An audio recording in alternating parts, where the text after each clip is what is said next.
আমার কথা শুনে মেহেদী ভাই সহ সবাই হা করে তাকিয়ে আছে। আমি ওনাদের বললাম, আমি কি হলো? মেহেদী ভাই, তুই সত্যিই হারামি। আমি ধন্যবাদ।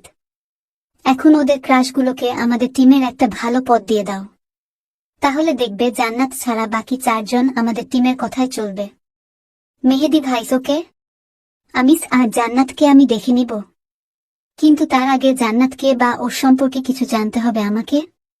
মেহেদী ভাই, শুন তাহলে। জান্নাত হলো ওর বাবা মায়ের একমাত্র সন্তান। অনেক বড়লোক ওর বাবা, আর ভার্সিটির সভাপতি ওর বাবা। আর ওকে দেখতে যতটা সুন্দরী ততটাই অহংকারী, আর কোনো ছেলেকেই সে ভাও দেয় না। আমিস, ওকে? বাকিটা আমি দেখে নিব। এখন যা বললাম তাই করো। মেহেদী ভাই, ওকে। লাস্ট ইয়ারের নির্বাচন কিন্তু 1-2 দিন পরে। শো যা করার তা তাড়াতাড়ি করো। আমিস, তুমি যাও তো, চিন্তা করো না। তারপর ক্লাস করে বাসায় চলে গেলাম। এসে ফ্রেশ হয়ে বসে বসে পড়তেছিলাম, তখনই কলেজের একটা মেয়ের কল আসলো। কিছু না ভেবে কলটা রিসিভ করলাম। আমিস, কি রে সুমি, তুই এখন কল দিয়েছিস?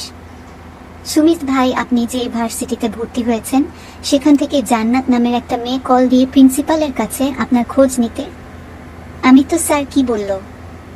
সুমিত কলেজে যা করেছেন তা সব বলে দিয়েছে, আর বলে দিয়েছে আপনার সাথে যেন না লাগতে যায়। আমিস, ওকে, ভালো থাকিস। বলেই ফোনটা কেটে দিলাম।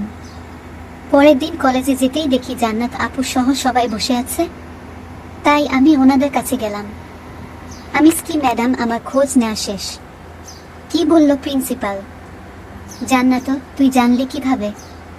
আমিস আপু, আমি যেই কলেজে পড়ে এসেছি ওই কলেজটার প্রিন্সিপালের রাজত্ব না, চলতো আমার রাজত্ব। সো আমার কলেজে আমার খোঁজ নিবেন আর আমিই জানবো না, এটা কখনো হয়? জান্নাত, তুই হয়তো জানিস না, এটা গ্রাম না শহর, আর ইউনিভার্সিটির সভাপতি আমার বাবা। আমিস, ওহ তাই নাকি? আপনি কি ভয় দেখাচ্ছেন? জান্নাত, না হো, সাবধান করে দিচ্ছি। বেশি লাফালাফি করলে ভার্সিটিতে থেকে বের করে দিব।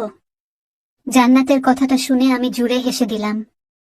ওরা সবাই আমার দিকে অবাক হয়ে তাকিয়ে রইল। জান্নাত, কি হলো, হাসছিস কেন?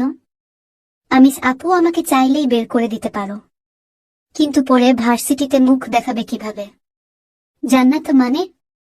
আমিস, আমাকে বের করে দিলে সবাই বলবে একটা ফার্স্ট ইয়ারের ছেলের ভয়ে তোমাদের সবার অবস্থা খারাপ হয়ে গেছে, তাই ওকে বের করে দিয়েছ। তারপর তোমাদের দেখলে শুধু ছেলেরাই না, মেয়েরাও হাসবে আর থুথু দিবে তোমাদের।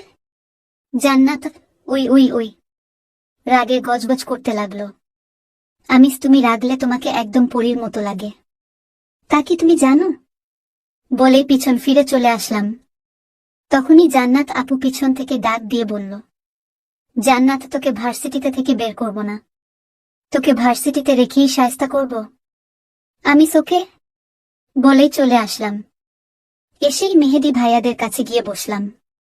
মেহেদী ভাই, কিরে এখন কি করব? আমিস, এখন কাজ হলো ওরা কি প্ল্যান করতেছে তা আমাদের জানতে হবে।